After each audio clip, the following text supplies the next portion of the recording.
കുറച്ച് ചോറ് പിഴിഞ്ഞ് വെച്ചിട്ടുണ്ട്, തക്കാളി കുഞ്ഞുങ്ങൾ കഴിഞ്ഞിട്ടുണ്ട്, ഒരു ഉരുളക്കിഴങ്ങ് ആക്കി വെച്ചിട്ടുണ്ട്, മുട്ട പിഴിഞ്ഞ് വെച്ചിട്ടുണ്ട്, പപ്പടം കാച്ചാനുണ്ട്. ചിക്കൻ ബിരിയാണിയാണ്. വഴുകി നമ്മൾ വെള്ളം വെച്ചിട്ടുണ്ട്.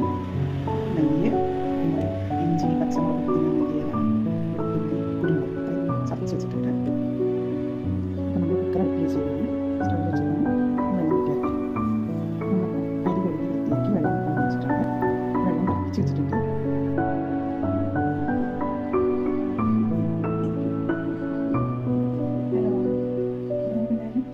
ഉണ്ടാക്കി തുടങ്ങാം.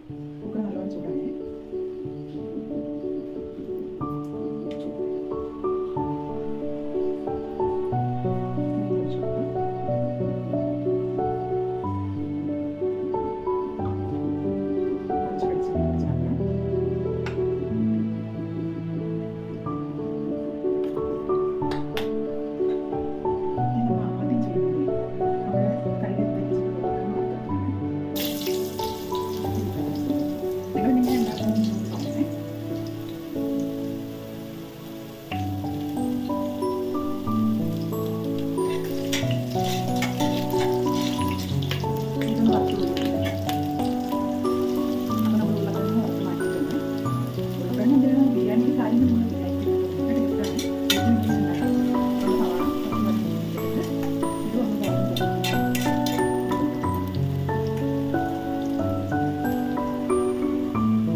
അപ്പോൾ നമ്മുടെ സവാള നന്നായിട്ട് വഴറ്റുകയാണ്. നമ്മൾ ഇഞ്ചി, പച്ചമുളക്, മല്ലിയില, പൊടിഞ്ഞ വെളുത്തുള്ളി, കുരുമുളകൊക്കെ കൂടി ചേർക്കുകയാണ്. അതാണ് നമ്മുടെ മെയിൻ മസാല. ഇതും കൂടി ചേർത്ത് വെച്ചിട്ട് നന്നായിട്ട് ഇതിൻ്റെ പച്ചന മാറാതെ വഴറ്റും.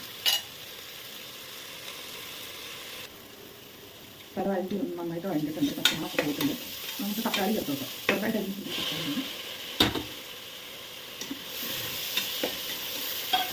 തക്കാളി നല്ല വഴണ്ട് സോഫ്റ്റാണ്. ആവശ്യത്തിന് ഉപ്പ് ചേർക്കട്ടെ, കുറഞ്ഞാലും കൂടെ കാട്ടോ.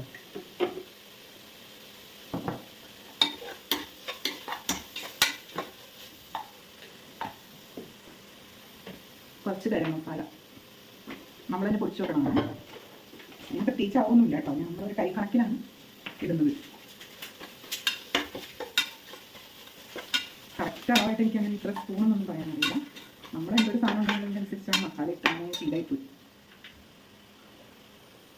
കുറച്ച് തൈര് ചേർത്ത് കൊടുക്കാം.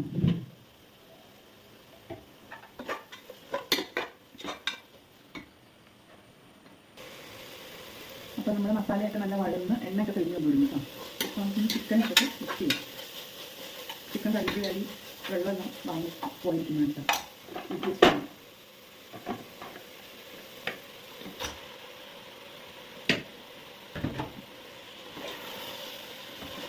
ഇത് നമുക്ക് കുറച്ച് സമയം ഇതിങ്ങനെ ഒന്ന് ഈ ചിക്കൻ്റെ കളർ മാറിയാണ്. നമ്മൾ വേറെ മുളക് പൊടി, മല്ലിപ്പൊടി ഒരു സാധനം ചേർത്തില്ല കേട്ടോ. ഇങ്ങനെ ഒന്ന് വെച്ച് നോക്കണം. എപ്പോഴും നമ്മൾ ഒരേ ടേസ്റ്റ് തന്നെ ട്രൈ ചെയ്യുള്ളൂ. ഇടയ്ക്കൊക്കെ മാറ്റി കണ്ടിരിക്കുന്നു. ഇതൊന്ന് ഉണ്ടാക്കി നോക്കണേ. ഇത് കുറച്ച് വഴണ്ട് വരട്ടെ കേട്ടോ. അപ്പോൾ നമ്മുടെ ചിക്കൻ നല്ലപോലെ വഴറ്റിയിട്ടുണ്ട്. ഇനി നമുക്ക് അരി ആകാനുള്ള വെള്ളം ചേർത്ത് കൊടുക്കാം കേട്ടോ. വെള്ളം തിളപ്പിച്ചെടുത്ത് വെച്ചിട്ടാണ് നമുക്ക് വെച്ച് കൊടുക്കാം.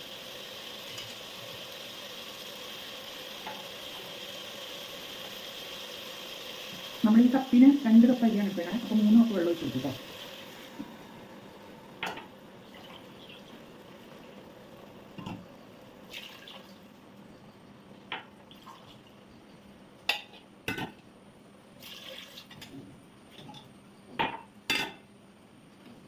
തിളപ്പിച്ച് വെച്ച വെള്ളമാണ് ചേർത്തേക്കുന്നത്.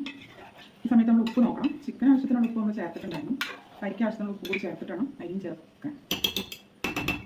നമ്മൾ ഉപ്പ് നോക്കിയിട്ട് ചേർത്ത് കൊടുക്കാം. കുറച്ചുകൂടെ ഉപ്പ് ചേർക്കണം.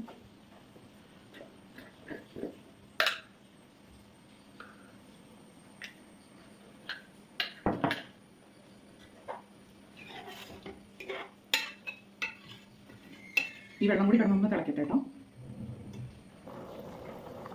അപ്പോൾ നമ്മൾ ഉപ്പെല്ലാം നോക്കി കറക്റ്റാക്കി റൈസ് ഇടാൻ പോവാണേ.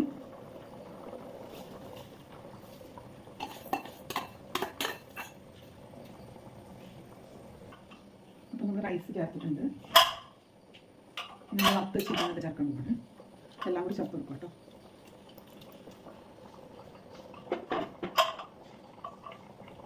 കുറച്ച് നെയ്യ് ഒഴിച്ച് കൊടുക്കാം.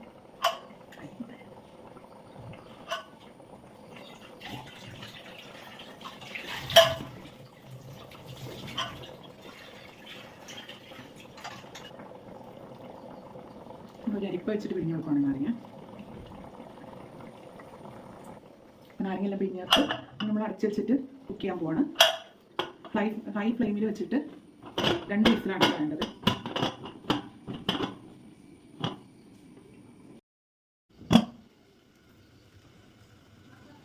അപ്പോൾ അങ്ങനെ നമ്മുടെ ബിരിയാണി റെഡി ആയിട്ടുണ്ട് ഗൈസ്. കഴിക്കുമ്പോൾ കാണിച്ചു തരാം കേട്ടോ. എല്ലാം നല്ല കറക്റ്റായിട്ട് വെള്ളം പറ്റും. കറക്റ്റായിട്ടുണ്ട് കേട്ടോ.